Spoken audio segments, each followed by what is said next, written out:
Hello viewers, how are you? Hope you're fine. Today we describe health benefits of eating fatty fish. Fatty fish is one of the healthiest foods on the planet. Salmon, sardines, herring, anchovies and mackerel are great sources of the omega-3 fatty acids DHA and EPA, which have major benefits for heart health.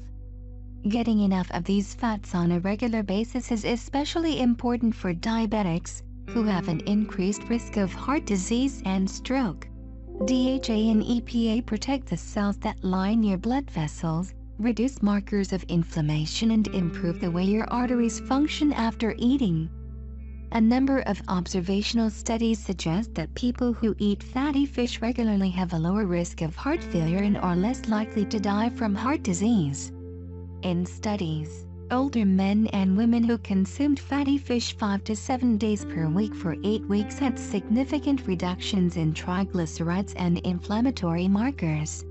Fish is also a great source of high-quality protein, which helps you feel full and increases your metabolic rate.